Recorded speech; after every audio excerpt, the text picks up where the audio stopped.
Hello everyone, welcome to home science classes. Home science classes में आपका स्वागत है। कैसे हैं आप? आशा करती हूँ अच्छे होंगे, खुश होंगे, मस्त होंगे और पढ़ाई कर रहे होंगे। तो आपको पता है हमारी चर्चा चल रही है प्रसार शिक्षा पर। प्रसार शिक्षा में आज हम क्या देखेंगे? आज हम देखेंगे पंचायती राज व्यवस्था। पंचायती राज व्यवस्था क्या है, इसके बारे में चर्चा करेंगे। इससे पहले हमने कुछ राष्ट्रीय और अंतर्राष्ट्रीय संस्थाओं के बारे में भी चर्चा किया था। आशा है कि आपने वो वीडियो देखा होगा और आपको अच्छा भी लगा होगा और आपको समझ में भी आया होगा। तो चलिए बढ़ते हैं हम अपने आज के टॉपिक की तरफ। आज का टॉपिक है पंचायती राज व्यवस्था। तो सबसे पहले आ जाता है कि जो है पंचायती राज से क्या तात्पर्य है। पंचायती राज में पंचायत का अर्थ क्या है? पंच का फैसला। और जो है राज का अर्थ क्या हो जाता है? राज का अर्थ हो जाता है शासन। मतलब कि क्या हो गया कि पंचों का शासन ही क्या है? पंचायती राज है। ये हो गया आपका पंचायती राज। अब हम देख लेते हैं इसकी स्थापना कब हुई थी। इसकी स्थापना कब हुई थी? इसकी स्थापना हुई थी 2 अक्टूबर 1959 को। ये आपके लिए पहला क्वेश्चन बन जाता है कि इसकी स्थापना, पंचायती राज व्यवस्था की स्थापना कब हुई थी। तो कब हुई थी? 2 अक्टूबर 1959 को हुई थी। फिर आगे आ जाता है आपका लागू कब हुआ था। तो सर्वप्रथम यह कहाँ लागू हुआ था? सर्वप्रथम यह राजस्थान के नागौर जिले में लागू हुआ था। ये भी आपके लिए क्वेश्चन बन जाता है क्योंकि आपसे पूछा गया, आपको याद रखना है। फिर बलवंत राय मेहता की सिफारिश पर। किसकी सिफारिश पर? बलवंत राय मेहता की सिफारिश पर। अगला आ जाता है पंचायती राज व्यवस्था दिवस कब मनाया जाता है।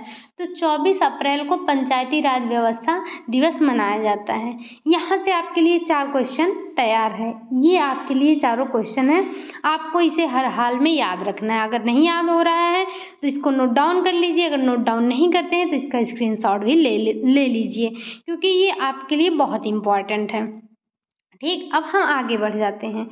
अब ये देखते हैं कि जो पंचायती राज व्यवस्था है कितनी प्रणाली है? 3 प्रणाली है, मतलब कि त्रिस्तरीय प्रणाली है। कौन कौन सी है वो त्रिस्तरीय प्रणाली? तो वो है हमारे ग्राम स्तर पर, प्रखंड स्तर पर, जिला स्तर पर। ग्राम स्तर पर कौन होता है? ग्राम पंचायत होता है। जिला स्तर पर कौन होता है? पंचायत समिति होती है। और फिर जिला स्तर पर प्रखंड स्तर पर कौन होता है? पंचायत समिति होती है। जिला स्तर पर जिला परिषद होता है। तो इसकी तीन स्तर कौन से हैं? ग्राम स्तर, प्रखंड स्तर, जिला स्तर। ग्राम स्तर पर कौन होता है? ग्राम पंचायत होता है। प्रखंड स्तर पर पंचायत समिति होती है और जिला स्तर पर जिला परिषद होता है। ठीक, अब हम इसके बारे में डिटेल में देख लेते हैं क्योंकि यहाँ से क्वेश्चन पूछा जाता है तो हमें याद रखना है। सबसे पहले आ जाता है आपका ग्राम पंचायत, मतलब कि ग्राम स्तर पर। ग्राम स्तर पर कौन होता है? ग्राम स्तर पर होता है ग्राम पंचायत। तो ग्राम पंचायत के मुखिया को क्या कहते हैं? प्रधान कहते हैं। जो गांव का मुखिया होता है, इस ग्राम पंचायत का मुखिया होता है, उसको क्या कहते हैं? उसको कहते हैं प्रधान। तो ग्राम पंचायत सदस्यों की संख्या ग्राम की संख्या के आधार पर निर्धारित होती है कि किस ग्राम पंचायत में कितने सदस्य होंगे, यह वहाँ की जनसंख्या पर निर्भर करता है। जैसे 1993 में हुए संशोधन के अनुसार उत्तर प्रदेश की बात हो रही है। उत्तर प्रदेश में 1000 से 2000 तक अगर जनसंख्या है तो वहाँ पर कितने सदस्य होंगे? वहाँ पर 11 सदस्य होंगे। अगर संख्या लोगों की 2000 से 3000 है तो कितने सदस्य होंगे? 13 सदस्य होंगे। अगर संख्या गांव की जनसंख्या 3000 से अधिक है तो वहाँ कितने सदस्यों को चुना जाएगा? तो वहाँ 15 सदस्यों को चुना जाएगा। ठीक, तो यहाँ से आपको क्या याद रखना है कि ग्राम पंचायत का मुखिया कौन होता है? ग्राम पंचायत का मुखिया ग्राम प्रधान होता है, गांव का प्रधान होता है। फिर ग्राम पंचायत में सदस्यों की संख्या किस पर निर्भर करती है? वहाँ की जनसंख्या पर निर्भर करती है। तो 1000 से 2000 की संख्या पर कितने लोग होंगे? 11 सदस्य होंगे। 2000 से 3000 पे 13 सदस्य होंगे और 3000 से अधिक होने पर 15 सदस्य होंगे। ये इतना आपको याद रखना है। आगे बढ़ जाते हैं, आगे देख लेते हैं। ग्राम पंचायत के प्रधान का चुनाव गांव के सभी सदस्यों द्वारा वोट डालकर होता है। तो जो गांव की जनसंख्या होती है वो वोट डालती है और वोट से गांव के मुखिया का चुनाव होता है जिसे हम प्रधान कहते हैं। अब हम इसके कार्य देख लेते हैं कि जो ग्राम पंचायत है इसके कार्य कौन कौन से हैं। तो सबसे पहला कार्य आ जाता है इसका कि गांव में उपलब्ध प्राकृतिक संसाधनों का प्रयोग करके उनकी उन्नति के लिए विकास कार्यक्रम बनाना। अगला आ जाता है गांव की मुख्य व्यवस्था, जैसे कीर्ति नहीं होगा, ये कृषि होगा। कृषि, पशुपालन, लघु तथा कुटीर उद्योग धंधों आदि से संबंधित योजनाओं का क्रियान्वयन करना। ठीक, फिर सार्वजनिक संपत्ति की रक्षा करना, ये भी जो है कार्य हो जाता है ग्राम पंचायत का। अगला आ जाता है आपका गांव को शहर से कच्ची पक्की सड़कों द्वारा जोड़ने हेतु सड़कों का निर्माण करना, पुराने तालाबों की सफाई करना। ये सारे कार्य किसके हो जाते हैं? ये सारे कार्य हो जाते हैं ग्राम पंचायत के। अब हम देख लेते हैं प्रखंड स्तर पर। प्रखंड स्तर पर कौन होता है? तो जो प्रखंड स्तर पर क्या होता है, पहली बात तो प्रखंड स्तर पर होती है पंचायत समिति। पंचायत समिति का अध्यक्ष कौन होता है? तो खंड विकास अधिकारी। जो खंड विकास अधिकारी है वही पंचायत समिति का अध्यक्ष होता है। ठीक, और फिर उत्तर प्रदेश में इसे क्या कहते हैं? उत्तर प्रदेश में इसे क्षेत्रीय पंचायत कहते हैं। 2000 की जनसंख्या पर क्षेत्रीय पंचायत सदस्यों का चुनाव मतदान द्वारा होता है। ये इतना आपको यहाँ से याद रखना है। अब हम पंचायत समिति के विभाग देख लेते हैं कि पंचायत समिति के कौन कौन से विभाग हैं।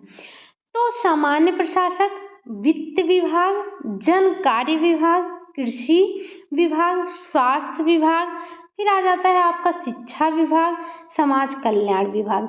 ये इतने इसके विभाग होते हैं, किसके? पंचायत समिति के।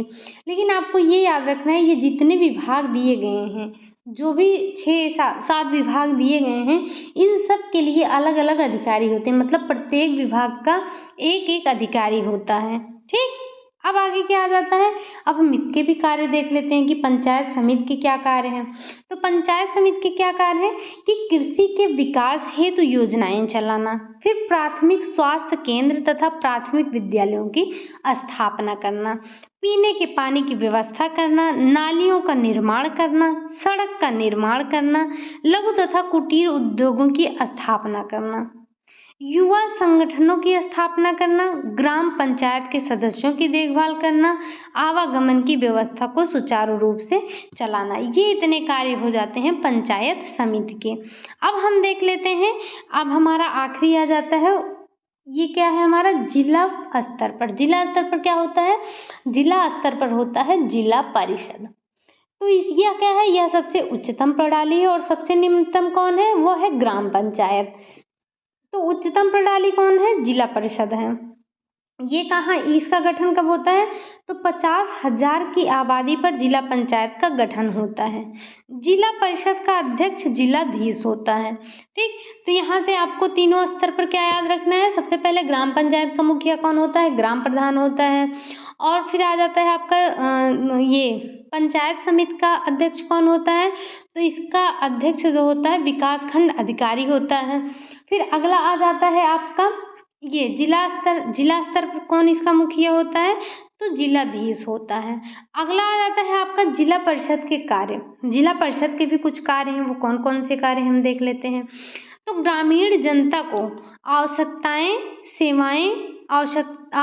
सेवाएं एवं सुविधाएं प्रदान करना, इसका कार्य क्या हो जाता है? इसका कार्य हो जाता है कि ग्रामीण जनता को आवश्यक सेवाएं और सुविधाएं प्रदान करना।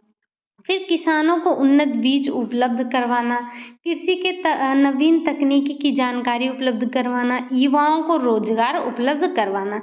ये कार्य हो जाते हैं आपके किसके? जिला परिषद के, मतलब कि जिला पंचायत के। जिला पंचायत के जिला स्तर पर जो जिला परिषद होता है उसके कार्य हो जाते हैं। तो यहाँ से आपको क्या याद रखना है? सबसे पहले तो जो आपको ऊपर के 3-4 लाइन बताए गए हैं कि इसकी स्थापना कब हुई थी, पंचायती राज व्यवस्था की स्थापना कब हुई थी, किसकी सिफारिश पर हुई थी, सबसे पहले लागू कहाँ पे हुई, और ये पंचायती राज व्यवस्था दिवस कब मनाया जाता है, ये इतना आपको याद रखना है। और फिर ये आपको पता होना चाहिए पंचायती राज व्यवस्था कैसी है। तो पंचायती राज व्यवस्था हमारी त्रिस्तरीय प्रणाली है। वो त्रिस्तर कौन कौन से हमारे? ग्राम पंचायत हैं। तो ग्राम स्तर पर ग्राम पंचायत होता है, प्रखंड स्तर पर पंचायत समिति होती है, और जिला स्तर पर जिला परिषद होता है। ये इतना आपको पता होना चाहिए। ठीक, अब हम आगे देख लेते हैं कि भारत में पंचवर्षीय योजना, हमारे भारत में कुछ पंचवर्षीय योजनाएं चलाई गई थी जिसकी जानकारी आपको होना चाहिए और यहाँ से क्वेश्चन भी आपसे पूछा जाता है। तो सबसे पहले आ जाता है कि हम ये जान लेते हैं कि ये पंचवर्षीय योजना क्यों चलाई गई और कब चलाई गई थी, इसके बारे में जान लेते हैं। तो जो स्वतंत्रता प्राप्ति के बाद पंडित जवाहरलाल नेहरू सोवियत रूस गए थे। कहाँ गए थे? सोवियत रूस। मतलब जब स्वतंत्रता प्राप्त हुई उसके बाद जो हमारे पंडित जवाहरलाल नेहरू थे वो रूस गए। उन्होंने वहाँ पे चल रही जो पंचवर्षीय योजना चल रही थी उसको देखा, उसका अध्ययन किया, वो उससे काफ़ी प्रभावित हो गए। वहाँ की जो पंचवर्षीय योजना चल रही थी उससे काफ़ी प्रभावित हो गए।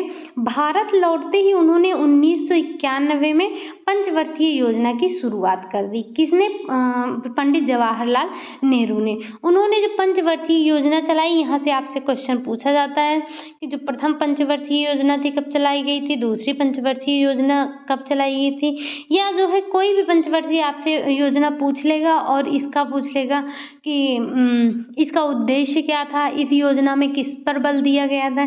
तो ये सब चीज़ें आपको पता होनी चाहिए। अभी जो हमने पढ़ा उसमें से आपको ऊपर के 4 लाइन मैंने बता दी है, वो आपके लिए मोस्ट इम्पॉर्टेंट है। फिर तीनों स्तर पर हमने बता दिए क्या क्या इम्पॉर्टेंट है। अब हम यहाँ से देखेंगे जो हमारी पंचवर्षीय योजनाएं हैं ये सारी आपके लिए इम्पॉर्टेंट हो जाती हैं। अगर आप नोट नहीं करते हैं तो स्क्रीनशॉट जरूर ले लीजिएगा। चलिए बढ़ते हैं हम अपने पहले पंचवर्षीय योजना पर। तो प्रथम पंचवर्षीय योजना कब चलाई गई थी? प्रथम पंचवर्षीय योजना चलाई गई थी 1951 से 1956। पहली पंचवर्षीय योजना कब चलाई गई थी? 1951 से 1956 में चलाई गई थी। और इसमें किसको प्राथमिकता दी गई थी? तो इसमें कृषि को प्राथमिकता दी गई थी। किसको? कृषि को प्राथमिकता दी गई थी। फिर आ जाता है आपका द्वितीय पंचवर्षीय योजना। द्वितीय पंचवर्षीय योजना कब चलाया गया था? ये चलाया गया था 1956 से 1961 को, 1956 से 1961 तक। और इसमें किसको जोर दिया गया था? इसमें किस पर जोर दिया गया था? तो इसमें उद्योग क्षेत्र को प्राथमिकता दी गई थी। इसमें उद्योग धंधों पर जो है जोर दिया गया था, बल दिया गया था। ठीक, इस योजना का प्रारूप महान लोबिस ने, ये हिंदी नहीं है, महान लोबिस ने तैयार किया था। तो जो द्वितीय पंचवर्षीय योजना थी उसमें किसको बल दिया गया था? उसमें उद्योग धंधे को बल दिया गया था। और इसका प्रारूप किसने तैयार किया था? तो इसका प्रारूप तैयार किया था महान लोबिस ने। ठीक, अब अगला आ जाता है हमारा तृतीय पंचवर्षीय योजना।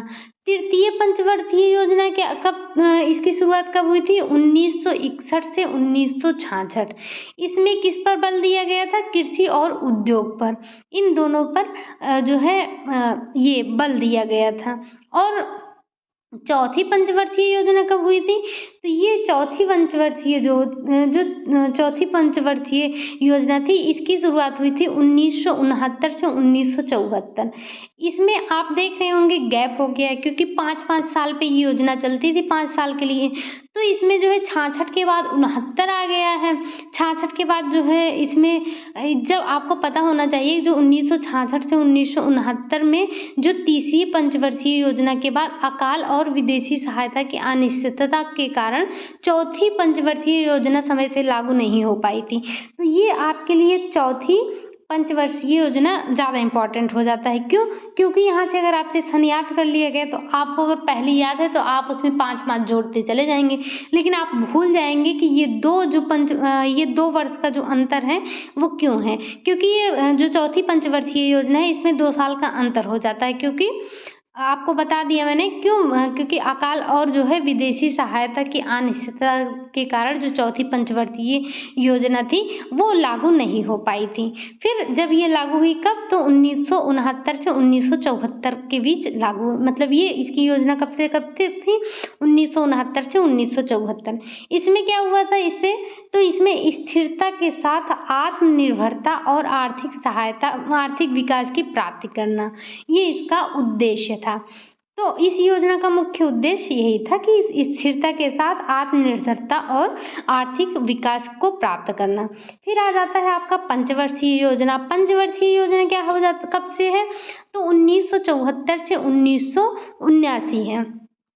इसमें क्या है, इसका उद्देश्य क्या है, तो भारत को आर्थिक दृष्टि से सुदृढ़ करना तथा गरीबी उन्मूलन करना, ये इसका मुख्य उद्देश्य हो जाता है। फिर आ जाता है आपका छठी पंचवर्षीय योजना। छठी पंचवर्षीय योजना कब से कब तक है, तो छठी पंचवर्षीय योजना 1980 से 1985 है। इसमें क्या था, इसमें था गरीबी हटाओ का नारा दिया गया था। किसमें, आपसे पूछा जा सकता है गरीबी हटाओ का नारा कब दिया गया था, तो गरीबी हटाओ का नारा दिया गया था छठी पंचवर्षीय योजना में। इसका समय क्या था, इसका समय था 1980 से 1985। अगला आ जाता है आपका सातवीं पंचवर्षीय योजना। तो सातवीं पंचवर्षीय योजना कब से कब तक थी, तो 1985 से 1990। इसमें क्या हुआ था, इसमें फूड प्रोडक्शन, रोजगार, उत्पादकता, खाद्यान्न उत्पादन में तेजी लाना, ये था इसका मुख्य उद्देश्य। फिर आ जाता है आपकी आठवीं पंचवर्षीय योजना। आठवीं पंचवर्षीय योजना कब से कब तक है, 1992 से 1997 है। इसमें क्या था, किस पर जोर दिया गया था, तो मानव विकास करना, ये इसका मुख्य उद्देश्य था। क्या मुख्य उद्देश्य था, इसका मुख्य उद्देश्य था मानव का विकास करना। फिर अगला आ जाता है नौवीं पंचवर्षीय योजना। नौवीं पंचवर्षीय योजना कब से कब तक है, 1997 से सन 2002 तक है। इसमें क्या है, इसका मुख्य उद्देश्य क्या है, इसमें जो है कृषि तथा ग्रामीण विकास को प्राथमिकता देना। इसका मुख्य उद्देश्य क्या था कि कृषि और जो है उद्योग को या कृषि तथा ग्रामीणों के विकास को प्राथमिकता देना। अगला आ जाता है आपका 10वीं पंचवर्षीय योजना। 10वीं पंचवर्षीय योजना कब से कब तक है, 2002 से 2007 तक है। इसका मुख्य उद्देश्य क्या था, इसका मुख्य उद्देश्य था स्वरोजगार और संसाधनों का विकास करना। ये था आपकी 10वीं पंचवर्षीय योजना का उद्देश्य। फिर अगला आ जाता है 11वीं पंचवर्षीय योजना। ये कब से कब तक चलाया गया था, तो ये 2007 से 2012 चलाया गया था। इसका मुख्य उद्देश्य था व्यापक और तेजी से विकास करना। ये किस योजना का उद्देश्य था, ये था 11वीं पंचवर्षीय योजना का उद्देश्य। फिर आ जाता है 12वीं पंचवर्षीय योजना। 12वीं पंचवर्षीय योजना कब से कब तक चली थी, तो 2012 से 2017 तक चली थी। और इसका मुख्य उद्देश्य क्या है, तो स्वास्थ्य, शिक्षा और स्वच्छता, ये थे हमारे पंचवर्षीय योजना। कितने, 12 पंचवर्षीय योजना। इसमें आपको क्या याद रखना है, इसमें आपको इसके उद्देश्यों को याद रखना है और इस कब से कब तक चलाया गया था, ये आपको इतना पता होना चाहिए, बस इसमें यही इतना याद रखना है। बाकी पंचायती राज में आपको क्या याद रखना है, पंचायती राज में एक बार हम फिर से देख लेते हैं जो हमारे लिए मोस्ट इंपॉर्टेंट है, ये 4 क्वेश्चन कि पंचायती राज की स्थापना कब हुई थी, तो 2 अक्टूबर 1959 को हुई थी। लागू कब हुई थी, मतलब कहाँ हुई थी सबसे पहले, तो सबसे पहले राजस्थान के नागौर जिले में लागू हुई थी। किसकी सिफारिश पर, बलवंत राय मेहता समिति की सिफारिश पर। फिर पंचायती राज व्यवस्था दिवस कब मनाया जाता है, ये मनाया जाता है 24 अप्रैल को। तो 24 अप्रैल को पंचायती राज व्यवस्था दिवस मनाया जाता है, ये इतना आपको याद रखना है। और क्या, और पंचायती राज व्यवस्था कैसी प्रणाली है, तो यह त्रिस्तरीय प्रणाली है। त्रिस्तरीय कौन कौन सी, ग्राम स्तर पर, प्रखंड स्तर पर और जिला स्तर पर। ग्राम स्तर पर क्या है, ग्राम पंचायत है। जिला स्तर पर कौन है, जिला परिषद है। और प्रखंड स्तर पर है पंचायत समिति। बस ये इतना आपको याद रखना है। सबसे उच्चतम प्रणाली कौन सी है, तो वो है जिला परिषद, और सबसे निम्नतम तो वो है ग्राम पंचायत। ये इतना आपको याद रखना है। तो ये हमारा आज था पंचायती राज व्यवस्था, हमने पूरा कंप्लीट कर लिया है। हमारा पंचायती राज व्यवस्था समाप्त हो गया है। तो वीडियो आपको कैसा लगा, अच्छा लगा हो तो लाइक कीजिए, चैनल को सब्सक्राइब कीजिए, वीडियो दोस्तों के पास भेजना मत भूलिए, कमेंट करना मत भूलिएगा। मिलते हैं नेक्स्ट वीडियो में, तब तक के लिए बाय बाय, टेक केयर।